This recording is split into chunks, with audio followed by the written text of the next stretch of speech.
Welcome to the Elevate Media Podcast with your host, Chris Anderson. In this show, Chris and his guests will share their knowledge and experience on how to go from zero to successful entrepreneur. They have built their businesses from scratch and are now ready to give back to those who are just starting. Let's get ready to learn, grow, and elevate our businesses. And now, your host, Chris Anderson. Welcome back to another recording of the Elevate Media Podcast. I'm Chris Anderson, your host.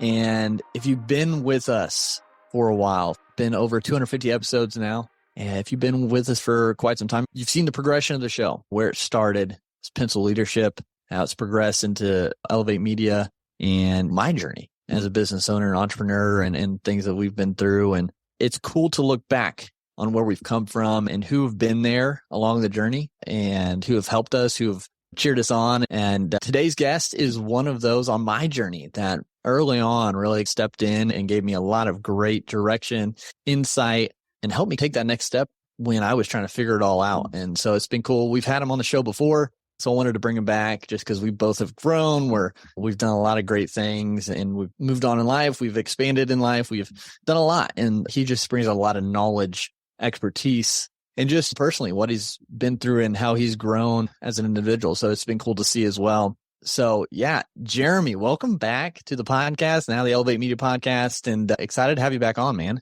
Honored to be here, bro. Super stoked for this. Been looking forward to it and just getting to catch up with you and to hear about all the progress that you've been making. So honored to be on the show. Honored to be back, bro. Yeah, Jeremy, he was my coach when I first started early on after I had a really bad experience with a coach who really wasn't a coach and was just out taking money. And Jeremy stepped in and showed me what was possible as far as coaches go and guides and mentors, and gave me a lot of good, valuable insight that I still think about. We were talking about kind of in the green room.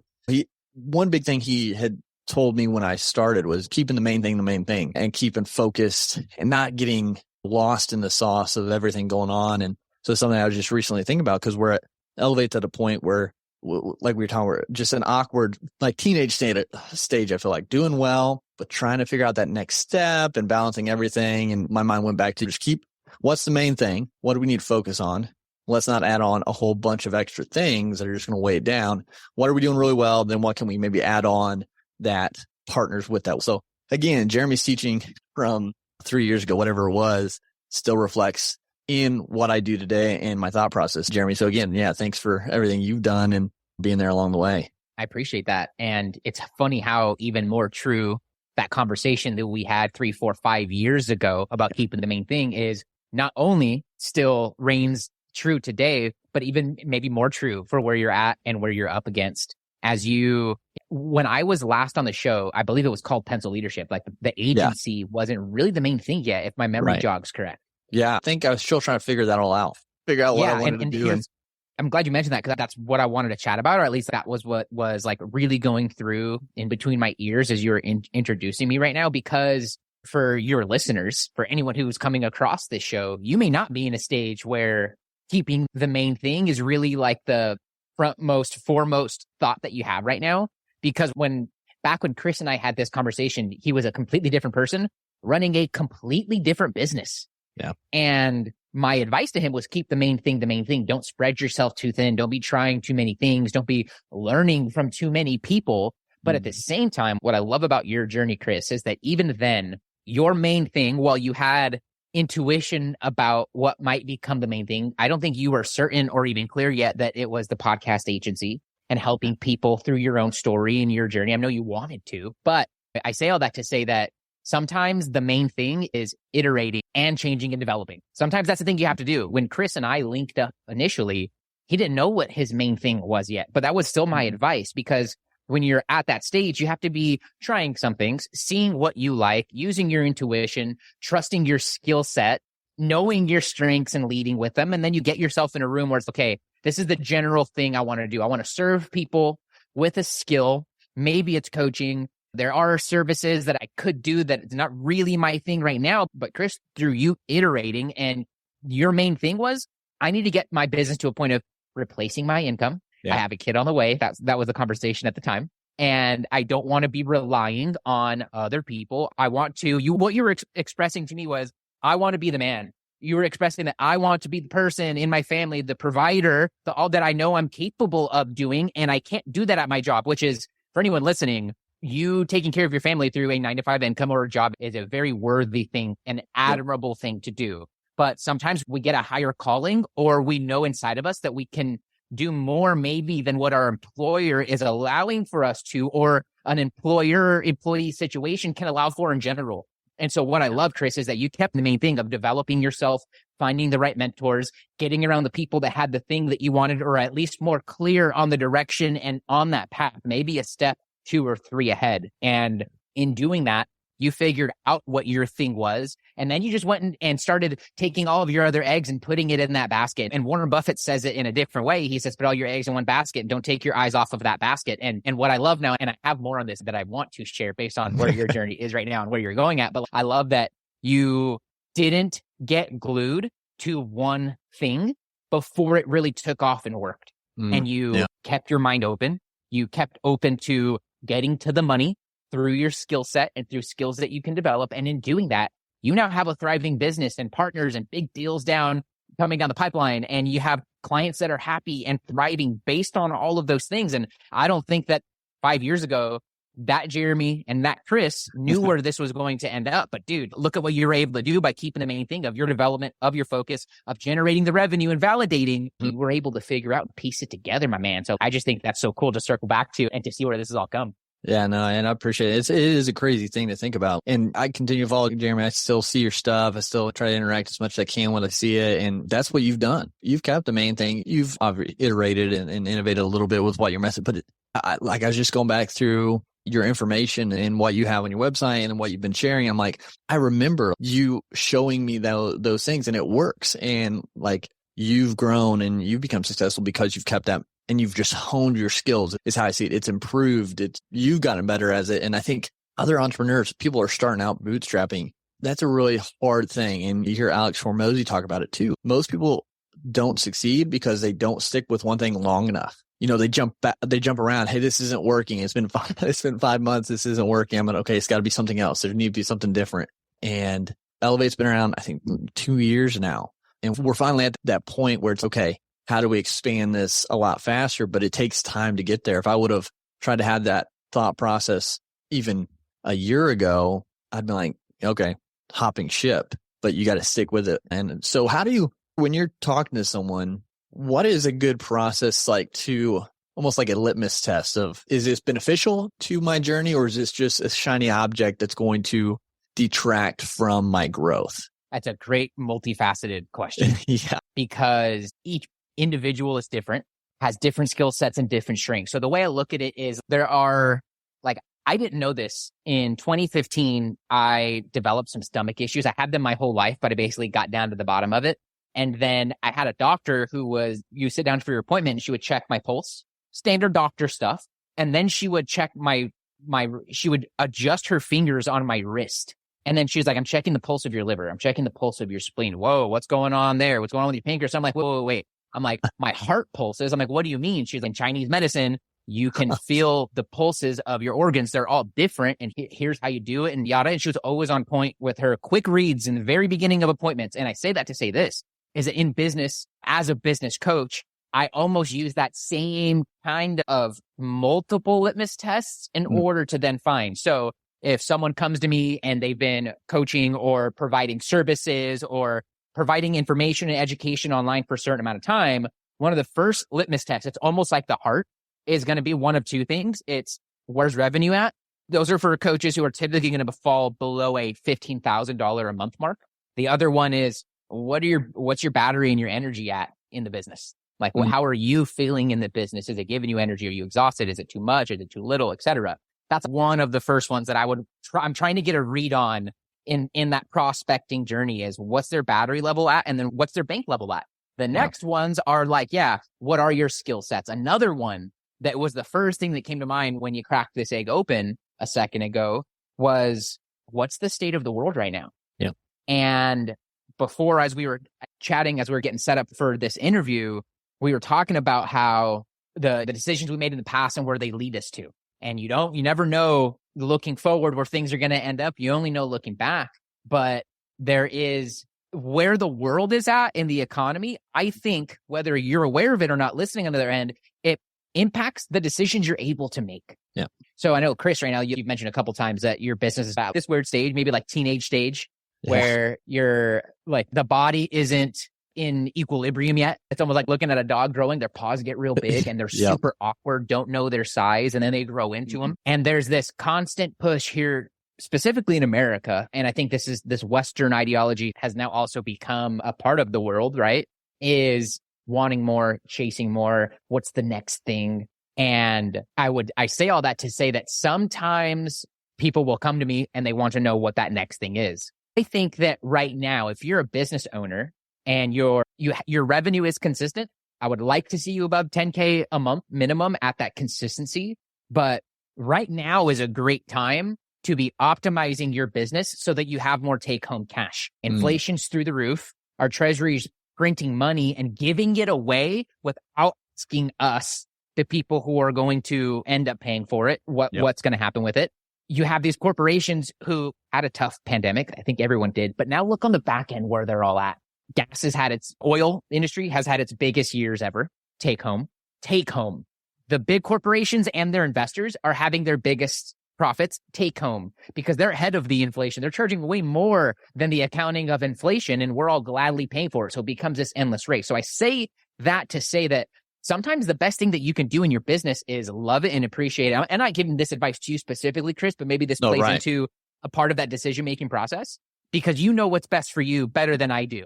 And until we sit there and pack it open and create a plan and strategy and all those things. But in a general broad stroke, it's almost like how things are going. So how can I optimize this thing to be taking home more? Maybe that's as simple as raising the price. Maybe that's as simple as installing a system to make something that you're doing on the day-to-day unnecessary.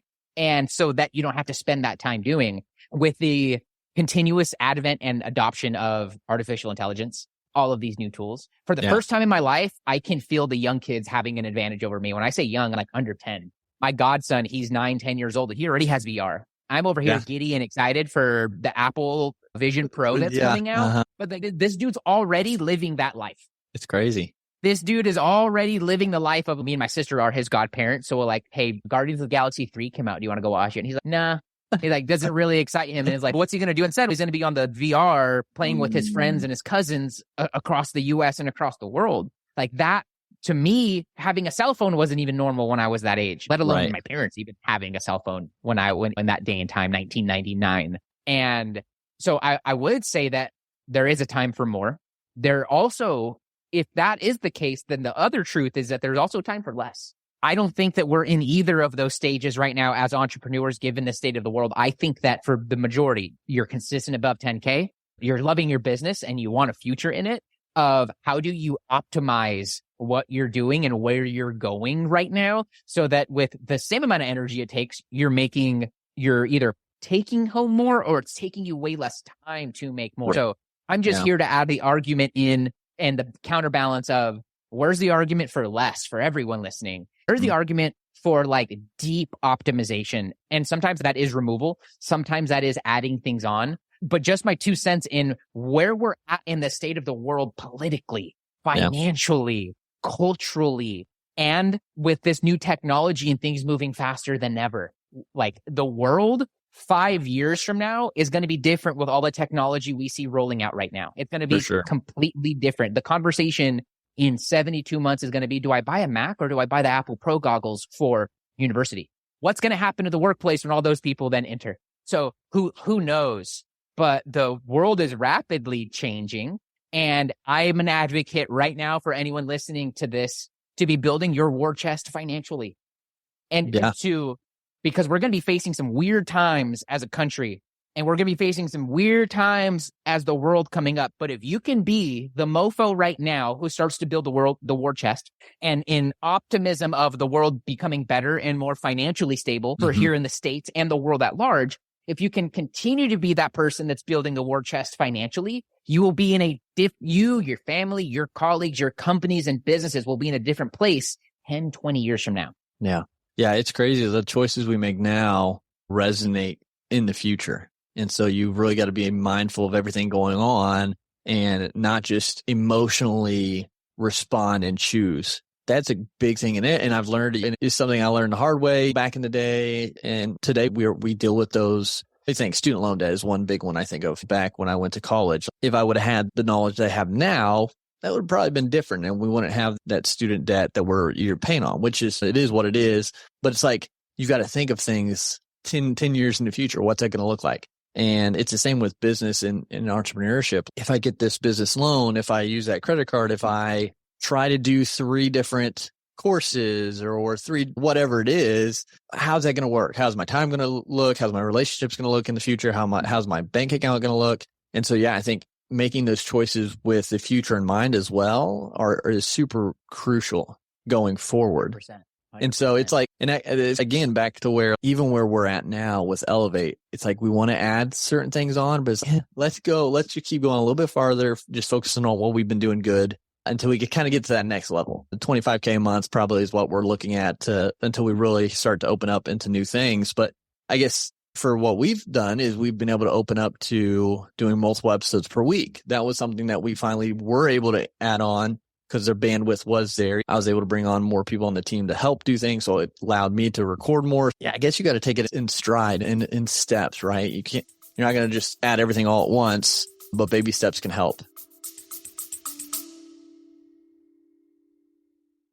You love listening to podcasts, but have you ever thought about starting your own podcast? Maybe you want to build a brand, grow your business, or are looking for an excuse to talk about your favorite hobby. Whatever your reason for making a podcast, Buzzsprout is the place to start. Since 2009, Buzzsprout has helped over 300,000 people launch their own podcasts. Buzzsprout walks you step by step through the whole process and will give you powerful tools to start, grow, and monetize your podcast. Ready to get started? Click the link in the show notes to get our free step-by-step guide to starting your podcast today. 100%. And I think that there is such an urge for people to be not where they're at right now in our culture, in our society. So we lack an acceptance and an avoidance of the truth because we have so many different marketing messages hitting our eyeballs before we even get out of bed. Yeah. You have cartoons in the media from a young age telling you what's normal, acceptable, how you should look or how you should be. And then you might fit that mold, you might not. And your conscious is going to be directly impacted by those things. Yeah. Let alone like for you, man, raising kids, like interesting world to be walking into with that. Exciting, but also very interesting. Some would call it scary. It all depends on perspective. All depends on confidence a little bit too. I started a podcast, like you mentioned. I launched it in May and a couple episodes in, I've been really enjoying it. And part of my mission with the show, it's specifically for online coaches and for like online educators, information businesses. But part of my mission with the show is to expand my listeners' perspective of their career as an online coach, of their longevity in the online coaching industry. And the only way that we can do that is embracing the suck, because as much fun as running and owning a business is, it is an equal amount of this sucks. Yep. Just not talked about as much, right? Yeah, it's not talked about as much, but there are, with you in this duality that we live in, this third dimension, you can't have good without bad. Too many of us know that, but don't incorporate that into everything that we do. If you see something as good, that means that part of it, if not 50% of it, has to be bad. Right. Think about the organic fruit and vegetables getting to your dinner table. One, you have no idea what that journey of that thing went from seed to getting to your table. You don't know the turmoil it caused along the way. As much as it's putting a smile on your face and your family and it's making you healthy and all those things, you don't know the tail end of disaster that could have potentially, as a small example. Yeah. That's not necessarily true, just using as an example for what good and bad is. And so I'm very careful these days about how I judge things, because I think I don't think that we're wise enough in this human body to know absolute truth. I have a really difficult time answering the question, hard-headed, of like, how are you? I just get out of habit and out of normality, but because the real answer to that is, how am I compared to what? And I had a buddy that used to say that, and it would just make me so upset. It was like, hey, was it good? It's good compared to what? Right. Because what you're asking, if something is good or bad, or if you're looking at things are good and bad, you have to have something to compare it to have that basis. Our mind is in judgment all day long. Is this thing happening in front of me good or bad? And your energy is zapping out of you. And when it's being zapped out of you, it can't focus on the things that you can control, the very few things that you can control. And Absolutely. you're in a disarray, you're in judgment. And then if you are going to judge it, you have to accept that you're only going to have half the truth. If something is good, it has to also be bad in some way. And that also goes for things that you might perceive as bad. And I always use the example of sometimes the best things that have happened in our life in the past, we rolled down the road and they end up being the worst things. Sometimes the worst things happen to us in our life, a breakup, a business failure, someone excommunicating us, you're fired from a job, your bank account's negative. There's so many things that we could go. You were diagnosed with something, a family, a loved one was diagnosed with something, which I don't wish on anyone. Right. But sometimes that ends up becoming the best thing. We know not in this moment. So I try to be very careful about judging and judgment. We have a society that is very avoidant of the truth. And if you're avoidant of the truth, that means you can never even come to understand it, let alone accept it. Yeah. And so the baby step and the enjoyment of the attainment of the goal, I think that's what true success is. And I know that wasn't the question. I know that wasn't like the theme or the general thing here, but it's like more is always good. Sometimes loving what you're doing in the moment is even better and can put you in an energetic state where you're able to attract in different conversations, different circumstances and situations. And maybe you would have attracted those same things in regardless, but your perspective of those is going to be different based upon you judging it, based upon how you're feeling in that moment. I could look at something and see amazing opportunity, and Chris could look at it and it not be anything, and vice versa. It's perspective. And we each have our perspective. Yeah. And even in the moment, our perspective might change based on how our energy, our moods, or what might have just happened to us in that moment too. Yeah. And going back to those moments that seem negative or positive, whatever it might be, like, I feel like that's another part of the journey as entrepreneurs. Like, and I think that's what I've noticed, at least along my journey, is you get to certain points and the suck is even more prevalent. Like it's there a lot more. And you like have those, whatever you want to say, anxiety, stress, just things don't go exactly like you plan them. And it's in those moments, it's frustrating and it's hard. And it's just blunt. It is a hard thing. There are hard things along your journey, but I think there's those moments that, is this really what you want? Do you want to get to that next level, or, you're going to throw in the towel, or are you just going to stay where you're at? And I think those moments are almost like tests. Okay. You've got through this. Okay. Hey, now, like when I first started, I just wanted to make something. I had no money. And it's like, that getting was to the that problem point. at the time. I just want to make something. I don't know what to make. I don't know exactly how to make money, it. That was right? the problem. Yeah. And getting to that point where it's just like super stressful because like I had basically two avenues, two paths to take and trying to figure it out. And my ego was blocking me from the one that is now Elevate because I just didn't want to do that. I didn't see the purpose and potential in it. And then when that changed, that stressful moment, things started going good. I started getting monthly recurring clients and things were going smooth. And then going along, then you get to the next level. And it's okay, now you have to choose. Your time is limited, like the stress of bringing people on and figuring out if they're good fits and then onboarding. And then you take a little bit of revenue hit because you're paying someone else. And so it's really stressful and complicated and hard in that moment. And okay, you kind of get comfortable, I guess, and you start to grow again. And now I think it's just cycles of that. And I think in those moments, if you can remember, hey, remember that last thing I went through that was difficult, that sucked. Look where it brought us. Look where it got us to, and not give up. I think that's where the beauty, and that you can have that kind of excitement in that, even though it sucks, you can have that moment of like, okay, I got to go through this to get to that next level. To get to the next level of this is going to suck even more. Yeah. Yeah. It's like new levels, new devils. Yeah. New levels, new devils. Exactly. And that's another thing too, as you're going and you're dealing with these new difficulties, stressors, whatever. If you look back and say, remember a year, 2 years ago, your stressor, that moment that was really difficult was this. And thinking of that now, it's like, that would be nothing. Like, I wish that was the only problem I had. Now it's this thing. And then, 5 years from now, you're going to look back at this moment and say, that was nothing. Now I'm dealing with this. I wish I was dealing with that instead because that was super simple compared to. So it's like you said, perspective and growth and where we are on our journey, I think is things we can remember, where we've come through and where we're headed. It doesn't get easier. I can promise you that. On the growth path, the more money, more options, all that. It does not get easier as you go on, but you get better. Yep. The levels of the problems you're having to now solve on a day-to-day basis are a magnitude, if not multiple magnitudes, larger than the ones that you were trying to solve back in the day. Whole different ball game. And it only gets harder as you go. So like this business life, you really have to have some thick skin, really have to be implored with some patience, which is why I try to balance out with my students and like even in this conversation a little bit and just in general, like for myself, that it's not about the goal. It's about the attainment of the goal. Yeah.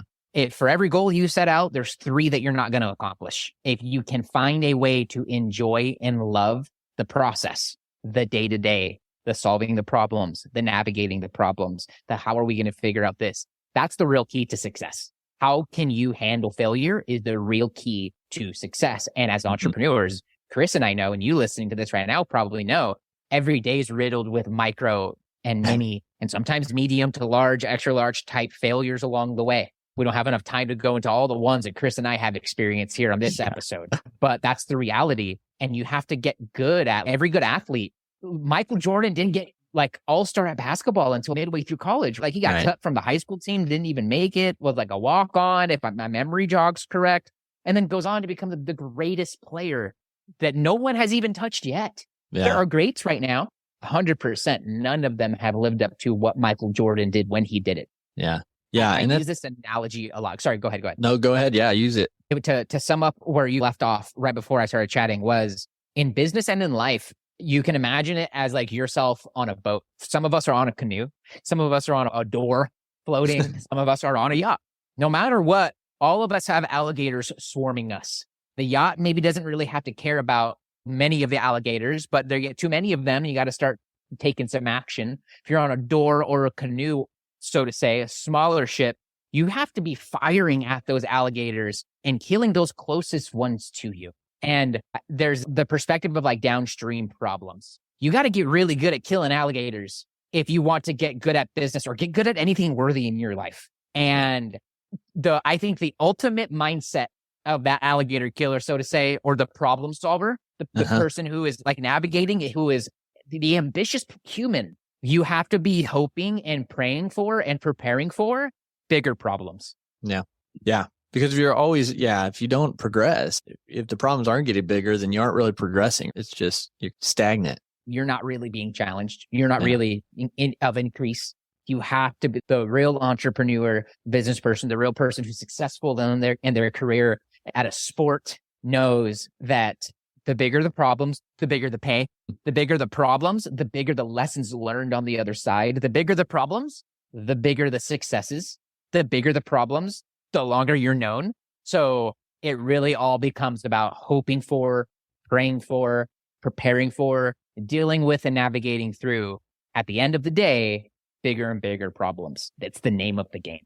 Yeah, 100%. 100%. And Jeremy, of course, this has been a good conversation. I knew it would be. I always enjoy talking with you. Before I ask my last question, though, where can people connect with you, find out more about you, and listen to your podcast? Yeah, this has meant the world, Chris. I appreciate you reaching out, and I'm honored to be back on the show. Am I the first repeating guest, or have you had other? I think we've had a couple other. Okay, just cool. a couple, joining the gang of the repeat offenders. Awesome. Love that. That's where I belong.